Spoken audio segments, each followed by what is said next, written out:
ಮಿಥುನ ರಾಶಿಯವರೇ, ಅದೃಷ್ಟ ನಿಮ್ಮ ಕಡೆ ಗೊತ್ತಲ್ಲ. ಅದೃಷ್ಟ ಖಂಡಿತವಾಗ್ಲೂ ಕೂಡ ನಿಮ್ಮ ಹಣೆ ಬರಹವೇ ಚೇಂಜ್ ಆಗುವಂತ ಒಂದು ಸಮಯ ಈ ವರ್ಷ. ಅದೃಷ್ಟ ನಿಮ್ಮ ಕಡೆ ವಾಲುತ್ತೆ, ವಾಲಿದೆ. ವಾಲುವಂತ ಎಲ್ಲಾ ಲಕ್ಷಣಗಳು 100ಕ್ಕೆ 95% ಇದೆ. ಆದರೆ 5% ನಿಮ್ಮ ಕೈಲಿದೆ. ಸಮಸ್ಯೆ ಕೂಡ ಎದುರಾಗುತ್ತೆ. ಆದರೆ ಕೆಲವೊಂದಾರು ಜಾಗ್ರತೆಯನ್ನ ನೀವು ವಹಿಸ್ಬಿಡ್ತು ಅಂತಂದ್ರೆ ಖಂಡಿತವಾಗ್ಲೂ ಕೂಡ ಚೆನ್ನಾಗಾಗುತ್ತೆ. ವಿಡಿಯೋನ ಕೊನೆವರೆಗೂ ನೋಡಿ, ಖಂಡಿತವಾಗ್ಲೂ ಚೆನ್ನಾಗಾಗುತ್ತೆ ಅಲ್ಲ. ಅದಕ್ಕಿಂತ ಮುಂಚೆ ನೀವು ವಿನಯ್ ಯೋಗಿ ಗುರುಜಿ ಅಂತ ಯೂಟ್ಯೂಬ್ ಚಾನಲ್ ಲೈಕ್ ಮಾಡಿ, ಸಬ್ಸ್ಕ್ರೈಬ್ ಆಗಿ, ಮತ್ತೆ ಬೆಲ್ ಬಟನ್ ಒತ್ತಿ, ಮತ್ತೆ ಫೇಸ್ಬುಕ್ ಇನ್ಸ್ಟಾಗ್ರಾಮ್ ಅಲ್ಲಿ ಕೂಡ ಲೈಕ್ ಮಾಡಿ, ಶೇರ್ ಮಾಡಿ, ಮತ್ತೆ ಫಾಲೋ ಅನ್ನ ಮಾಡ್ಕೊಳ್ಳಿ. ಈ ವರ್ಷ ಯುಗಾದಿ ಮಿಥುನ ರಾಶಿಯವರಿಗೆ ಹೇಗಿದೆ ಅಂತಂದ್ರೆ ತುಂಬಾ ಚೇಂಜಸ್ ಅನ್ನ ತಂದುಕೊಡುತ್ತೆ, ಬದಲಾವಣೆಯನ್ನ ತಂದುಕೊಡುತ್ತೆ. ಹೆಚ್ಚು ಆಲೋಚನಾ ಶಕ್ತಿ, ಹೋದ ವರ್ಷಕ್ಕಿಂತ ಈ ವರ್ಷ ತುಂಬಾ ಇಂಪ್ರೂವ್ಮೆಂಟ್ ಆಗ್ತೀರಾ ನೀವು. ಹೊಸ ಯೋಜನೆಗಳು ಬರುತ್ತೆ. ಆದ್ರೆ ಒಂದು ಸಮಸ್ಯೆ ಅಂದ್ರೆ ಕೆಟ್ಟವರ ಕಣ್ಣು ದೃಷ್ಟಿ ನಿಮ್ಮ ಮೇಲೆ ಬರುತ್ತೆ, ಕೆಟ್ಟ ಕಣ್ಣು ದೃಷ್ಟಿ.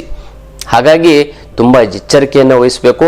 ಅದಕ್ಕೆ ಏನ್ ಮಾಡಬೇಕು ಅಂತ ನಮ್ಮ ಹತ್ರ ಅಂಜನ ಬರುತ್ತೆ. ನೀವು ಯಾರೇ ಬಂದು ನಾನು ಉಚಿತವಾಗಿ ನಾನು ಅದನ್ನ ಕೊಡ್ತೀನಿ. ಆ ಅಂಜನನ ನೆತ್ತಿಗೆ ಮತ್ತೆ ಕಾಲಿಗೆ ಹಾಕೋಬಿಡ್ತು ಅಂತಂದ್ರೆ ಮಂಗಳವಾರ, ಶುಕ್ರ, ಅಮಾವಾಸ್ಯೆ, ಹುಣ್ಣಿಮೆಗೆ ಅಂತ ಒಂದು ದೃಷ್ಟಿ ದೋಷ ಇದ್ರೆ ಪಟ್ ಅಂತ ಹೊರಟೋಗ್ಬಿಡ್ತದೆ. ಉಚಿತವಾಗಿ ಕೊಡ್ತೀನಿ. ನನ್ನ ಭೇಟಿಯಾಗಿ ಬಂದರೆ ನಾನು ಎಂತ ತಗೊಳಕ್ ಬಂತು ಅಂತಂದ್ರೆ, ಅದ್ರ ವಸ್ತುಗಳು ತಗೊಳಕ್ ಬಂತು ಅಂದ್ರೂ ಕೂಡ ನಾನು ಅದನ್ನ ಕೊಡ್ತೀನಿ, ಉಚಿತವಾಗಿ ಕೊಡ್ತೀನಿ. ಅದನ್ನ ತಗೊಳ್ಳಿ. ತುಂಬಾ ಅದಕ್ಕೆ ಸುಮಾರು ಗಿಡಮೂಲಿಕೆಗಳಿಂದ ಎಲ್ಲ ಮಾಡಿರುವಂಥದ್ದು. ನಿಮ್ಮ ಜೀವನ ನಿರ್ಧಾರ ಆಗುವಂತಹ ಒಂದು ಸಮಯ ಇದಾಗಿದೆ. ಹಣಕಾಸಿನಲ್ಲಿ ಹೇಗಿದೆ ಗೊತ್ತಾ?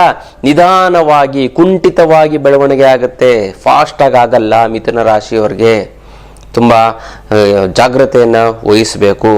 ಕುಂಠಿತ ಅಂತಂದ್ರೆ ಯಾವಾಗ ನಿಮ್ಗೆ ಅನುಕೂಲ ಆಗುತ್ತೆ ಅಂದ್ರೆ ಈ ವರ್ಷದ ಕೊನೆಯ ಭಾಗದಲ್ಲಿ ನಿಮ್ಗೆ ತುಂಬಾ ಚೆನ್ನಾಗಾಗತ್ತೆ. ಇಲ್ಲ ಅಂತಲ್ಲ, ದುಡ್ಡು ಬರುತ್ತೆ. ಆದ್ರೆ ಪ್ರಾರಂಭದಲ್ಲೇ ದುಡ್ಡು ಬರಬೇಕು ಅಂತಂದ್ರೆ ಲಕ್ಷ್ಮಿಯ ಆರಾಧನೆ ಮಾಡಿ, ಗಣಪತಿಯನ್ನ ಆರಾಧನೆ ಮಾಡಿ, ಅಷ್ಟಲಕ್ಷ್ಮಿ ಯಂತ್ರವನ್ನ ಪ್ರತಿಷ್ಠಾಪನೆ ಮಾಡಿ ಮನೆಯಲ್ಲಿ ಖಂಡಿತವಾಗ್ಲೂ ಕೂಡ ಈ ಸರಿ ಲಕ್ ಚೇಂಜ್ ಆಗುತ್ತೆ, ಸ್ಟಾರೇ ಚೇಂಜ್ ಆಗುತ್ತೆ. ನಿಮ್ಗೆ ಅದೃಷ್ಟದ ಒಂದು ಹೊಳೆಯೇ ಹರಿದೋಗ್ಬಿಡ್ತದೆ. ತುಂಬಾ ಚೆನ್ನಾಗುತ್ತೆ, ಒಳ್ಳೇದಾಗ್ತಾ ಬರುತ್ತೆ. ಜೊತೆಗೆ ಓಂ ಲಂ ಲಕ್ಷ್ಮಿಯೇ ನಮಃ ಅಂತ ಪ್ರತಿನಿತ್ಯ ಜಪ ಮಾಡಿ, ಪ್ರತಿ ಶುಕ್ರವಾರ ನೀವು ಲಕ್ಷ್ಮಿಯ ಆರಾಧನೆ ಮಾಡಿ, ದೇವರ ಒಂದು ದರ್ಶನ, ದೇವಸ್ಥಾನಕ್ಕೆ ಹೋಗಿ ಪ್ರತಿ ವಾರ ಒಂದು ದರ್ಶನವನ್ನ ಮಾಡಿ ತುಂಬಾ ಚೆನ್ನಾಗಾಗುತ್ತೆ, ಒಳ್ಳೇದಾಗ್ತಾ ಬರುತ್ತೆ. ಈ ಅಷ್ಟಲಕ್ಷ್ಮಿ ಯಂತ್ರವನ್ನ ನೀವು ಮನೆಯಲ್ಲಿ ಇಟ್ಟು ಪ್ರತಿಷ್ಠಾಪನೆ ಮಾಡಿ. ಕರ್ಮ ಕಳೆದಿದ್ರೆ ಮಾತ್ರ ಅದು ತಗೊಳಕ್ಕಾಗೋದು. ಬಹಳಷ್ಟು ಜನ ಗುರುಗಳೇ ತಗೊಳಕ್ಕೆ ಆಗ್ತಾ ಇಲ್ಲ, ಸಂದರ್ಭ ಬರ್ತಾ ಇಲ್ಲ, ದೂರ ಬರಕ್ ಆಗ್ತಾ ಇಲ್ಲ, ದುಡ್ಡು ಖರ್ಚಾಗುತ್ತೆ. ಏನ್ ಮಾಡೋದು ಅಂತಂದ್ರೆ ಸಂಕಲ್ಪವನ್ನ ಮಾಡಿ, 10 ರಿಂದ 11 ಬಾರಿ 21 ಬಾರಿ ಸಂಕಲ್ಪವನ್ನ ಮಾಡಿ. ಹೇಗೋ ನಿಮ್ಮ ಮನೆ ಒಳಗಡೆ ಇರುತ್ತೆ, ಪ್ರತಿನಿತ್ಯ ಸಂಕಲ್ಪ ಮಾಡಿ. ಸಾಕ್ಷಾತ್ ಲಕ್ಷ್ಮೀ ದೇವಿ ಬಂದು ಯಂತ್ರದ ಮೂಲಕ ನಿಮ್ಮ ಮನೆಯಲ್ಲಿ ನೆಲೆಸ್ತಾಳೆ. ಬಡವ ಇದ್ದಂಥವನು ಬಲ್ಲಿದ ಆಗ್ತಾನೆ, ಶ್ರೀಮಂತ ಆಗ್ತಾನೆ. ಹಣಕಾಸಿನ ಸಮಸ್ಯೆಗೆ ಒದ್ದಾಡ್ತಾ ಇದ್ದವರು ಖುಷಿಯಾಗಿ ಈ ನೀರಲ್ಲಿ ಬಿದ್ದು ಒದ್ದಾಡ್ತಾ ಇರ್ತಾರಲ್ಲ, ಅವ್ರು ಹೆಂಗ್ ಬೆದ್ದು ದೊಡ್ಡದಲ್ಲಿ ಕೂತ್ಕೋತಿರ್ತಾರೆ, ಆ ರೀತಿ ಆಗುತ್ತೆ. ತುಂಬಾ ಚೆನ್ನಾಗುತ್ತೆ, ಒಳ್ಳೇದಾಗ್ತಾ ಬರುತ್ತೆ.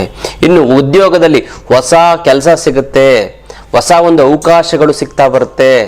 ಮನೆಯಲ್ಲಿ ದುಷ್ಟಶಕ್ತಿಗಳ ಆಹ್ವಾನ ಆಗುತ್ತೆ. ನೀವು ನೆಗೆಟಿವ್ ಎನರ್ಜಿನ ತಗೊಂಡ್ಬಿಡ್ತೀರಿ ಇಂಡೈರೆಕ್ಟ್ ಆಗಿ. ನೀವೆಲ್ಲೋ ಯಾರನ್ನೋ ಮಾತಾಡ್ಸಿರ್ತೀರ, ಎಲ್ಲೋ ಕೂತಿರ್ತೀರಾ, ಅದರಿಂದ ನೆಗೆಟಿವ್ ಎನರ್ಜಿ ಬರುತ್ತೆ. ನೀವು ಮುಖ ತೊಳ್ಕೊಂಡು ಸ್ನೇಹ ಮಾಡ್ತೀರಾ. ಈ ಮನೆಯಲ್ಲಿ ಹೆಂಗೆ ಅಂತಂದ್ರೆ ಗೋಡೆಗಳೆಲ್ಲ ರಿಸೀವ್ ಮಾಡ್ಕೋದು ನಿಮ್ಮ ಎನರ್ಜಿನ, ಅದು ಮತ್ತೆ ನಿಮ್ಮ ಮೇಲೆ ಕೆಟ್ಟ ಪರಿಣಾಮ ಬರುತ್ತೆ. ಅದಕ್ಕೋಸ್ಕರ ನೀವು ಏನ್ ಮಾಡಿ ಅಂತಂದ್ರೆ ಕುದುರೆ ಲಾಳವನ್ನ ಮನೆ ಬಾಗಿಲು ಒಳಗಡೆ, ಕುದುರೆ ಲಾಳವನ್ನ, ಇದು ಕಲ್ಯಾಣಿ ಕುದುರೆ ಲಾಳ ಒರಿಸ್ಸಾದಿಂದ ತರಿಸಿರುವಂತದ್ದು. ಇದು ರಾಜಮನೆತನದವರು ಇಟ್ಟಿರುವಂತ ಒಂದು ಕುದುರೆ ಲಾಳ. ಇದು ತುಂಬಾ ಶ್ರೇಷ್ಠ. 100 ಜನಕ್ಕೆ ಒಬ್ರಿಗೆ ಸಿಗುವಂತ ಒಂದು ಇವಾಗ ಇದನ್ನ ಬೇಕಾದ್ರೆ ನೀವು ಈ ಥರದ್ದು ಇಟ್ಟು ನೀವು ಮನೆ ಒಳಗಡೆ ಇಡ್ತು ಅಂದ್ರೆ ತುಂಬಾ ಚೆನ್ನಾಗಾಗುತ್ತೆ, ಅನುಕೂಲ ಆಗುತ್ತೆ. ಮನೆ ಬಾಗಿಲು ಒಳಗಡೆ ಮೇಲ್ಗಡೆ ಅದನ್ನ ಮಳೆ ಹೊಡೆದು ಹಿಂಗೆ ನೇತಾಕಿ ಅದನ್ನ ಕಟ್ತು ಅಂತಂದ್ರೆ ಇರುತ್ತೆ. ನಿಮ್ಮ ಮನೆ ಒಳಗಡೆ ಯಾವುದೇ ರೀತಿಯ ದುಷ್ಟಶಕ್ತಿಗಳು ಬರದೇ ರೀತಿ ತಡೆಯುತ್ತೆ. ಜೊತೆಗೆ ಹೊಸ ಸಂಪರ್ಕ, ಹೊಸ ಯೋಜನೆಗಳು. ಈ ಮಿಥುನ ರಾಶಿಯವ್ರಿಗೆ ಹೇಗಿದೆ ಅಂತಂದ್ರೆ ಈ ಸರಿ ಹೆಂಗೆ ಸಮಸ್ಯೆ ಆಗತ್ತೆ ಅಂದ್ರೆ ಇವರಲ್ಲಿರುವಂತ ಅಂದ್ರೆ ನಿಮ್ಮಲ್ಲಿರುವಂತ ಒಂದು ಸೋಮಾರಿತನವೇ ನಿಮ್ಮ ಒಂದು ಸಮಸ್ಯೆಗೆ ದೊಡ್ಡ ಕಾರಣ ಆಗ್ತಾ ಬರುತ್ತೆ. ಜೊತೆಗೆ ಇನ್ನೊಂದು ಏನು ಅಂತಂದ್ರೆ ಈ 3ನೇ ವ್ಯಕ್ತಿಗಳಿಂದ ನೋಡಿ, ಸ್ವಂತದವ್ರು ಆಗಲ್ಲ ನಿಮ್ಗೆ, 3ನೇ ವ್ಯಕ್ತಿಗಳು ಅವರು ನಿಮ್ಗೆ ತುಂಬಾ ಸಹಾಯವನ್ನ ಮಾಡ್ತಾರೆ, ತುಂಬಾ ಸಪೋರ್ಟ್. ನಮ್ಮವ್ರು ನಮ್ಗೆ ಆಗಲ್ಲ, ಆದ್ರೆ 3ನೇ ವ್ಯಕ್ತಿಗಳು ಸಪೋರ್ಟ್ ಮಾಡಿ ನೀವು ಮುಂದೆ ಬರುವಂತ ಒಂದು ಯೋಗ ಇದೆ. ಮತ್ತೆ ಕುಟುಂಬದಲ್ಲಿ ಹೇಗಿದೆ ಅಂತ ಸಣ್ಣ ಪುಟ್ಟ ಭಿನ್ನಾಭಿಪ್ರಾಯಗಳು ಬರುತ್ತೆ, ಆದ್ರೆ ಮಾತುಕತೆಯಿಂದ ಬಗೆಹರಿಸ್ಕೊಳ್ಳಿ. ನೀವು ಮುನಿಸ್ಕೊಂಡು ಬೇಜಾರು ಮಾಡ್ಕೊಂಡು ಒಬ್ರು ಬೈತು ಅಂತಂದ್ರೆ, ನಿಮ್ಮ ಮನೆಯವರು ಬೈತು ಅಂತಂದ್ರೆ ನೀವು ಬೈದು ಜಗಳ ಆಡಕ್ ಹೋಗ್ಬೇಡಿ ಯಾವುದೇ ಕಾರಣಕ್ಕೂ. ಖಂಡಿತವಾಗೂ ಕೂಡ ಚೆನ್ನಾಗುತ್ತೆ. ಈ ತರ ಒಂದು ಸಣ್ಣ ಪುಟ್ಟ ಮಾತುಕತೆ ಇತ್ತು ಅಂತಂದ್ರೆ ಅಲ್ಲಿ ನಿಮ್ಮ ಜಗಳ, ಗಂಡ ಹೆಂಡತಿ ಜಗಳ ಆರಾಮಾಗಿ ಆಗ್ಬಿಡುತ್ತೆ. ಬಟ್ ಶತ್ರುಗಳು ಜಾಸ್ತಿ, ಗಂಡ ಹೆಂಡತಿನ ದೂರ ಮಾಡಬೇಕು ಅಂತ ಶತ್ರು ಬಾಧೆಗಳು ಜಾಸ್ತಿ ಆಗ್ತಾ ಬರುತ್ತೆ. ಜೊತೆಗೆ ಕಣ್ಣು ದೃಷ್ಟಿ ತೊಂದರೆಗಳನ್ನು ಮಾಡ್ತಾರೆ.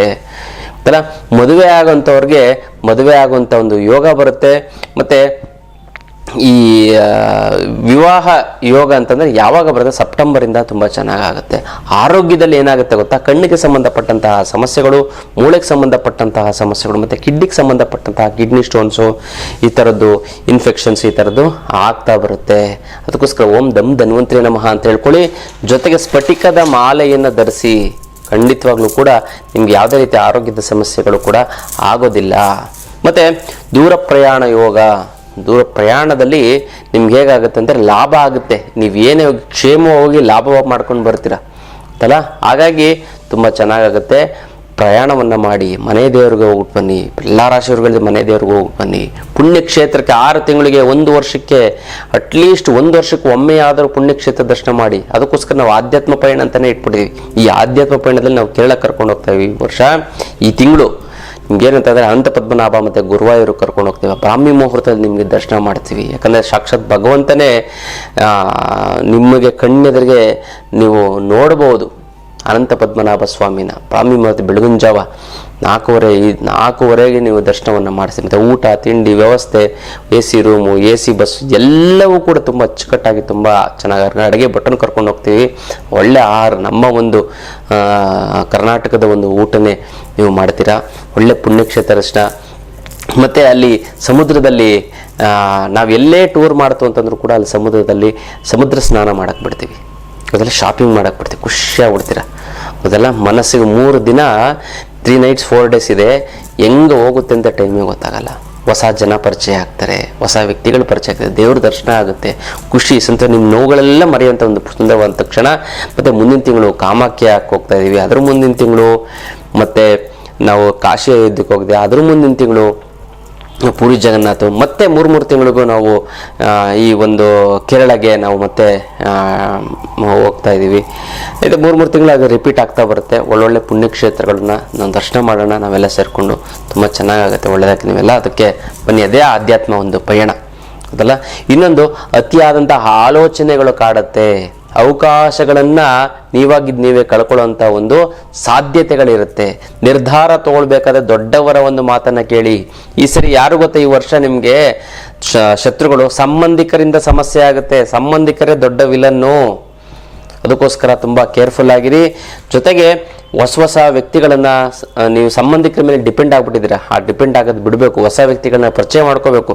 ಅದಕ್ಕೋಸ್ಕರ ಜನವಶೀಕರಣದ ಒಂದು ಭಸ್ಮ ಇದೆ. ಇದನ್ನ ಹಾಡ್ಕೊಡ್ತು ಅಂತಂದರೆ ನೀವು ವ್ಯಾಪಾರ ವಹಿವಾಟುಗಳನ್ನೆಲ್ಲ ತುಂಬ ಚೆನ್ನಾಗಿ ಮಾಡ್ಬೋದು. ಜನವಶೀಕರಣ ಆಗುತ್ತೆ, ಧನವಶೀಕರಣ ಆಗುತ್ತೆ, ತುಂಬ ಒಳ್ಳೇದಾಗ್ತಾ ಬರುತ್ತೆ. ಮತ್ತು ಈ ವರ್ಷ ನೀವೇನು ಮಾಡಬೇಕು, ಸಮಸ್ಯೆಗಳ ಬಗೆ ಬರಬಾರ್ದು ಅಂತಂದರೆ ನಾಯಿಗೆ ಊಟವನ್ನು ಹಾಕಿ. ಜೊತೆಗೆ ಈ ವರ್ಷ ನಿಮಗೆ ಕೊನೆಯಲ್ಲಿ ದುಡ್ಡು ಬರುತ್ತೆ ಅಥವಾ ಮೊದಲಿಂದನೇ ದುಡ್ಡು ಬರುತ್ತೆ. ಆದರೆ ನೀವು ಖರ್ಚು ಮಾಡಬಾರ್ದು. ಒಂದು ಕತ್ತರಷ್ಟು ಮಾಡಬೇಕು ಅಂತಂದರೆ ನೀವು ಆನ್ಲೈನ್ ಕ್ಲಾಸಸ್ ಇದೆ, ಆ ಆನ್ಲೈನ್ ಕ್ಲಾಸಸ್ಸನ್ನು ಅಟೆಂಡ್ ಮಾಡಿ. ತುಂಬ ಅನುಕೂಲ ಆಗುತ್ತೆ. ಮತ್ತು 1ಕ್ಕೆ 10ರಷ್ಟು 10ಕ್ಕೆ 100ರಷ್ಟು ಹೇಗೆ ಮಾಡಬೇಕು, ಮತ್ತು ಯಂತ್ರ ಮಂತ್ರ ತಂತ್ರ ಜನವಶೀಕರಣ ಧನವಶೀಕರಣ ಎಲ್ಲವನ್ನು ಕೂಡ ನೀವು ಪ್ರಾಕ್ಟಿಕಲ್ಲಾಗಿ ನೀವೇ ಮಾಡ್ಕೋಬೋದು. ಯಂತ್ರ ಮಂತ್ರ ತಂತ್ರ ಎಲ್ಲವನ್ನು ಹೇಳ್ಕೊಡ್ತೀವಿ. ಅದರಲ್ಲಿ ಹಾಗೆ ಭಾಗವಹಿಸಿ, ತುಂಬ ಚೆನ್ನಾಗುತ್ತೆ. ಬುಧವಾರ ತುಂಬ ಒಳ್ಳೆಯ ದಿನ. ಐಂ ಬೀಜ ಮಂತ್ರವನ್ನು ಪ್ರತಿನಿತ್ಯ 21 ಬಾರಿ ಜಪ ಮಾಡಿ. ಐಂ ಐಂ ಐಂ ಐಂ ಐಂ ಅಂತ 4 ಶುಭ ಸಂಖ್ಯೆ. 4ನ್ನು ಫಾಲೋ ಮಾಡಿ, ತುಂಬ ಚೆನ್ನಾಗಾಗುತ್ತೆ. ಮತ್ತು ದಕ್ಷಿಣ ದಿಕ್ಕು ತುಂಬ ಒಳ್ಳೆಯ ದಿಕ್ಕು. ಯಾವ್ದಾದ್ರು ಒಳ್ಳೆ ಕೆಲಸಕ್ಕೆ ಹೋಗ್ಬೇಕಾದ್ರೆ ದಕ್ಷಿಣ ದಿಕ್ಕು 4 ಹೆಜ್ಜೆ ಇಟ್ಬಿಟ್ಟು ಹೋಗಿ, ತುಂಬ ಚೆನ್ನಾಗಾಗುತ್ತೆ. ಮತ್ತು ಹಳದಿ ಬಣ್ಣ ತುಂಬ ಒಳ್ಳೆಯ ಬಣ್ಣ, ಅದೃಷ್ಟದ ಬಣ್ಣ. ಇವರ ಯಾವ್ದಾದ್ರು ಒಳ್ಳೆ ಕೆಲಸಕ್ಕೆ ಹೋಗಿ ಹಳದಿ ಬಟ್ಟೆ ಹಾಕೊಂಡು ಹೋಗಿ, ತುಂಬ ಚೆನ್ನಾಗುತ್ತೆ, ಒಳ್ಳೇದಾಗ್ತಾ ಬರುತ್ತೆ ಅಲ್ಲ. ಇದು ವಿಶೇಷವಾದಂಥ ಒಂದು ವಿಚಾರ. ಮತ್ತು ಮಿಥುನ ರಾಶಿಯವರಿಗೆ ವರ್ಷದ ಪ್ರಾರಂಭದಲ್ಲಿ ನಾನು ಸಂಕಲ್ಪವನ್ನು ಮಾಡ್ತೀನಿ. ನಿಮ್ಮ ಹೆಸರನ್ನ ಕಮೆಂಟ್ ಮಾಡಿ. ಅಮ್ಮ ಮಹಾಲಕ್ಷ್ಮಿ ನಿನ್ನ ಆಶೀರ್ವಾದ ಸದಾ ನನ್ನ ಮೇಲೆ ಇರ್ತೀನಿ, ಶತಕೋಟಿ ನಮಸ್ಕಾರ ಅಂತ ಕಮೆಂಟ್ ಮಾಡಿ ಕಳಿಸಿ. ಸಂಕಲ್ಪವನ್ನು ಮಾಡ್ತೀನಿ, ತಂತ್ರವನ್ನು ಮಾಡಿ, ಮತ್ತು ಸಮಸ್ಯೆಗಳು ಬಗೆಹರಿಸ್ಕೊಳ್ಳಿ. ಇದೆಲ್ಲ ಆಗುತ್ತೆ, ಒಳ್ಳೇದಾಗುತ್ತೆ. ಇನ್ನಷ್ಟು ವಿಚಾರ ತಿಳ್ಕೊಳ್ಳೋಣ ಮುಂದಿನ ಸಂಚಿಕೆ. ಅಲ್ಲಿವರೆಗೂ